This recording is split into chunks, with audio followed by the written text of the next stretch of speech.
There's news which doesn't surprise you all that much. For example, Saudi Arabia is planning to build the city of the future. Well, who else if not them, right? But the line isn't just a modern city with solar panels and other devices. It was described as a mirror-clad city, rethinking traditional urban design, but most importantly, as a linear one. The plan was for around 9 million people to live in an area of just 13 square miles. How? The modern way. The idea of the line has attracted urban planners and architects from all over the world. And it's no surprise since the project's visualization showed a city longer than the distance between New York and Philadelphia. The project features not just one, but elements with two mirrored buildings separated by open space. And these buildings aren't just long, but also incredibly tall. They'll be taller than the Empire State Building, two elongated skyscrapers in the heart of the desert, which would make them the third tallest in Saudi Arabia, following the Abraj Al Bayt Clock Tower and the Jeddah Tower, which is still under construction. The line skyscrapers would rank about 12th among the tallest buildings in the world. Sounds ambitious, right? Experts call this one of the biggest and most complex construction projects ever. And despite Saudi Arabia's immense investment, the project is seemingly falling apart right before our eyes. To figure out why, we first need to look into the details and, of course, make some coffee. As always, here's a super unobtrusive reminder not to forget to subscribe at the end of this video or throughout. And thanks to those who support my wish for anonymity. Actually, the line, in all its planned grandeur, was meant to be just one part of Neom, a futuristic oasis and vision for the Saudi Arabian desert. It is a mega project spanning 10,000 square miles, including a floating industrial complex, a global trade hub, tourist resorts, and that linear city. The line was initially promoted as a model of future urban planning, with everything within walking distance of homes and connected by one of the world's fastest trains. In promotional material, the line was described in nearly mystical terms, like a revolutionary civilization where AI would provide all amenities. To be honest, I was already feeling a bit uneasy at this point. Trusting an entire city to AI feels kind of hasty, and it's a huge city. According to the original plan, by 2030, the line is expected to provide housing for 1.5 million people, and by 2045, forecasts predict that this number will reach 9 million. 9 million. That's unprecedented compared to other cities of similar capacity. Think about it, 9 million people. That's the population of Mexico City, the capital of Mexico. Mexico City ranks 30th on the list of the most populated cities in the world, but Mexico City looks way bigger. For example, London has a population of about 8.8 million people, and New York has 8.3 million. So we have a city here with more people than New York, but it stretches out in a long and very narrow line. This results in an incredible population density. See for yourselves, 106 miles long, 656 feet wide, and 9 million people. That comes out to about 260,000 people per 0.4 square miles. For comparison, in Manila, the most densely populated city in the world, the population density was 44,000 people per 0.4 square miles in 2020. Don't you think the city of the future will feel like a closet crammed full? But not everyone shares that opinion. The Crown Prince of Saudi Arabia, Mohammed bin Salman Al Saud, is really excited about it. The prince said that the difference between Neom and an ordinary city would be as striking as the difference between an old Nokia phone and a stylish smartphone. The internal style catalog of Neom includes elevators that somehow fly through the sky, an urban spaceport, and buildings shaped like a double helix, outstretched falcon wings, and a blooming flower. Specifically, the line is less complex than Neom, but they plan to install desalination plants and use completely renewable energy sources. The important thing is harmony with the environment and zero carbon emissions. Very, very elongated harmony. There are also some quite odd ideas. For example, in Neom, they're looking into the concept of channels filled with swimmable water, which would create a new commuting option. So instead of commuting to work or school, you could just swim there, not in a boat, but on your own to stay more active. In this way, residents can look forward to an additional 10 years of healthy life expectancy. That's what residents of the line are expected to gain. People will live on a car-free surface, and no one will be more than a 5-minute walk away from key amenities. Meanwhile, corridors for utilities and high-speed trains will be concealed underground, along with infrastructure for cargo transport. NEOM and its related projects are designed to be cities entirely free from streets and vehicles. Only renewable energy sources will be used, and the health and well-being of the population will take priority over transportation and infrastructure. In this long city, they plan to launch a train that will travel through the entire length of it in just 20 minutes. But where do you put all the other stuff you need to live, you might ask? What about public parks, schools, pedestrian zones, and workplaces? The creators of the line have an answer. Everything will be stacked vertically. On one floor, there's a park, above it, a school, above that, some offices, and down below, there might be a train station or even a canal. It's all a matter of luck. The city is planned to have 3 layers.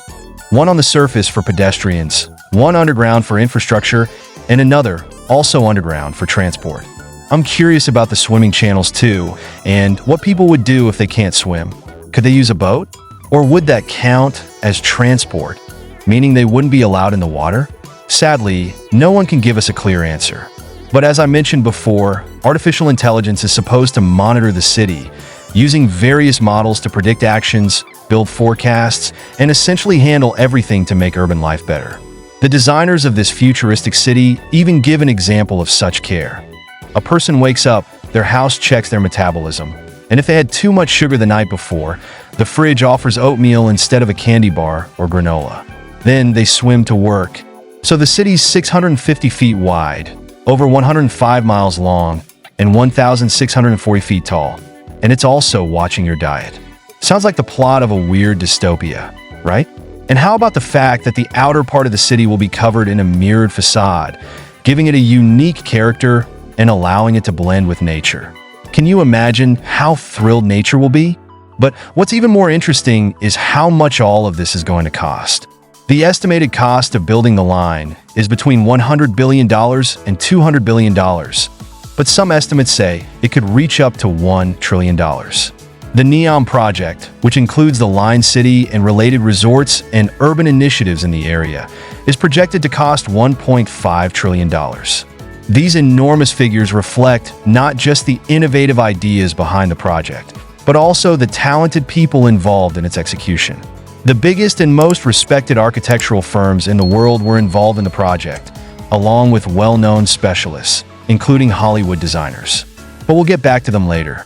In 2022, they said that the first phase of the project, lasting until 2030, would cost $300 billion, with about half of that amount being covered by the State Investment Fund. The rest of the money is being sought from other sovereign wealth funds in the region, private investors in Saudi Arabia, and abroad because the amount is just staggering, especially for the initial phase. Just to give you some perspective, the most expensive building in the world is the Great Mosque of Mecca, located in Mecca, Saudi Arabia. The total cost of construction, or rather the renovation and expansion of this mosque, amounted to $100 billion, which, adjusted for inflation, reached $115.2 billion in 2022, although there are also reports suggesting $120 billion in 2021. But in any case, it's still much less than the cost of the projects we're talking about. Coming in second in terms of cost, with a massive gap, is Abraj Al Bait, a complex of tall buildings also constructed in Mecca. In 2012, it cost $16 billion, and by 2021, building it would have set you back $18.9 billion. Just think about it. Even the reconstruction and expansion of the most important mosque in the world cost at least half as much as the line. And if its price goes up from $200 billion to $1 trillion, it will be 10 times more expensive. A question comes up: who needs all this and for what? Well, the answer is actually pretty simple. The NEOM project, which was announced in 2017, is a plan by Prince Mohammed, whom I've already mentioned. And that's about it. No further explanation really needed. But okay, this plan is actually quite intriguing, turning a desert the size of Belgium into a high-tech region with a linear megacity, a ski resort industry, and even parts floating on water. The prince called it a test bed for new technologies that could revolutionize urban living and a way to attract foreign investments. Plus, it's meant to help change the entire economy of Saudi Arabia, which is currently dependent on oil. When reporters asked why he wants to build Neom, the prince replied that his vision to revamp Saudi Arabia involves increasing the population from the current 34 million to 50 to 60 million by 2030. Half of that population would be made up of foreigners. And since the capital, Riyadh, would be completely overcrowded with that many people, that's where this city of the future comes in. Besides this, the Neom project is expected to create around 460,000 jobs and add about $48 billion to the country's GDP. It all sounds really promising, but there are so many questions about the project that it's hard to know where to start. So we're talking about a city with a population density 5 times higher than Manila, mirror walls as tall as skyscrapers, and a megacity the width of a regular city block. I'm not an expert, but it seems like you don't need a PhD in architecture to find these plans a bit, well, confusing. And indeed, many people say that this city construction project is so ambitious it borders on fantasy. Let's take a look at what the future construction site looks like right now. The chosen location in the far northwest of Saudi Arabia stretches from the sun-baked shores of the Red Sea to the Rocky Mountain wastelands. In the summer, temperatures here exceed 98.6 degrees Fahrenheit, and there's practically no fresh water around. Building a city here feels like pure fantasy. Remember I mentioned Hollywood designers? So, the prince commissioned work from Oliver Prawn, the designer who helped create the look for the Guardians of the Galaxy movies, and Nathan Crowley, known for his work on the Dark Knight trilogy. The team also hired Jeff Julian, a futurist who worked on World War Z and I Am Legend. Basically, if it feels like this city will look like a set from some movie about the distant future, you're not mistaken. But here's the issue. There's a big difference between the aesthetics designers create for movies and the reality of large-scale urban planning. It's like those very pretty, minimal apartments in films that hardly have any furniture. They look great, but they aren't really meant for living, let alone on the scale of an entire city.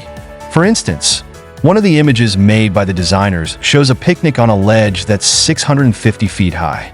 Sure, it looks nice, but it's not exactly the safest place to live your everyday life. Proposed innovations like flying taxis and robot maids also raise eyebrows. I mean, it looks great in The Fifth Element because that's fictional, but here, we're dealing with reality. And in this reality, people who protested against the construction of these cities of the future were executed. I'm serious.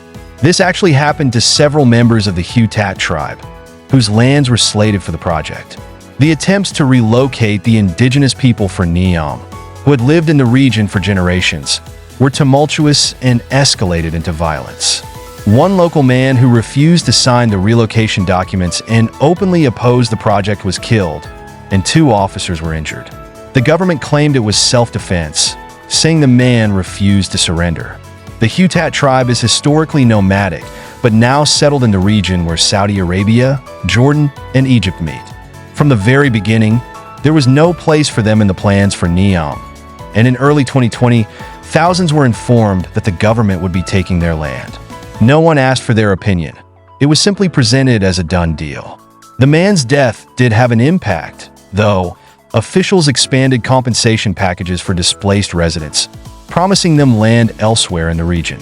But then the authorities cut off the electricity and closed schools, leaving the people with no choice but to accept the situation. In October 2022, 3 men from the Hutat tribe were sentenced to death for refusing to leave their village. One of them was the brother of the man killed earlier in the shootout with authorities. Other tribe members received hefty prison sentences. Here's my point. The mood surrounding the construction of this city of the future isn't exactly positive.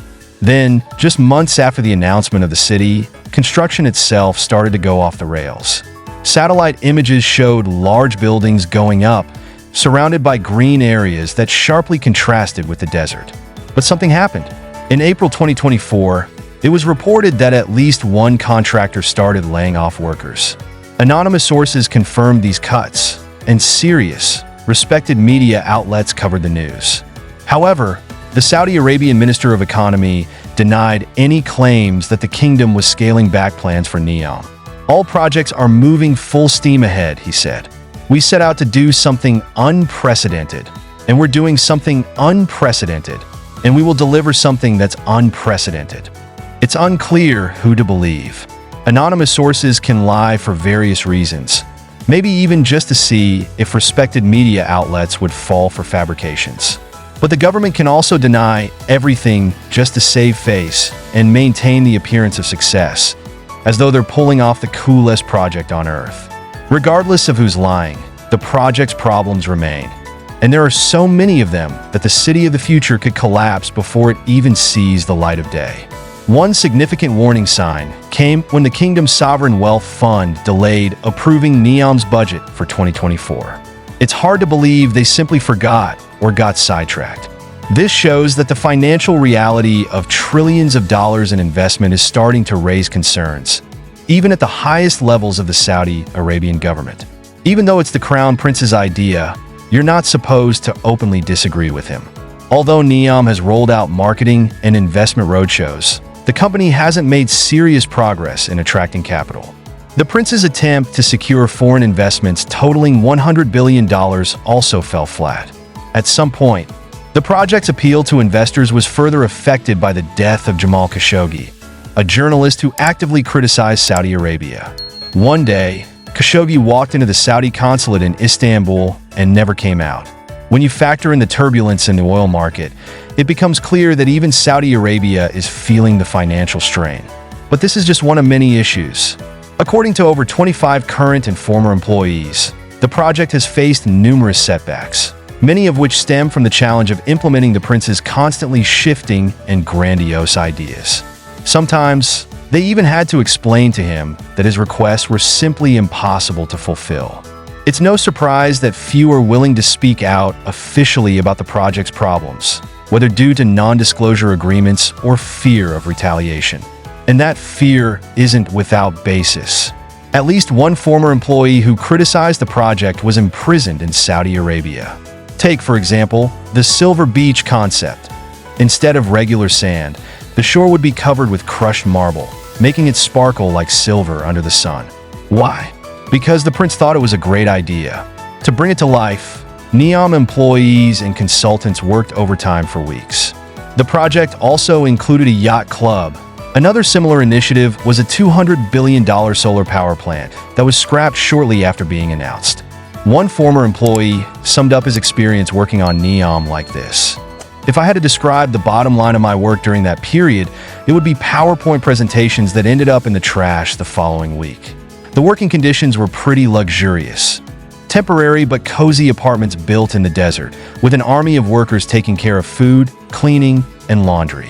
It seems like the NEOM project, with its grand vision of building futuristic cities in the desert, has been mired in difficulties and contradictions from the start. While the vision is ambitious, the implementation has faced immense challenges, including unrealistic expectations, chaotic management, ecological concerns, and the use of technologies that don't yet exist. Your point about employees preferring to quit rather than confront the prince speaks volumes about the work environment and the struggle to balance visionary aspirations with practical realities. The ski resort idea, for instance, highlights how far-fetched some of the proposals are. Building one in a desert requires not just vast financial resources, but environmental sacrifices, blasting mountains, creating artificial lakes, and ignoring the natural limitations of the region. The fact that some employees left over these concerns shows the growing internal resistance to such an extreme project, despite the allure of high salaries and perks. The pandemic brought its own set of challenges, like the prince's refusal to embrace remote work, even during such unprecedented times, forcing international teams to fly in. This, combined with many people leaving after only a few months, indicates that the glamour of working on the city of the future is often outweighed by the dysfunction behind the scenes. Ultimately, despite some elements potentially coming to life in the future, it seems like the scale of the project is being defeated by the current realities, whether logistical, environmental, or financial.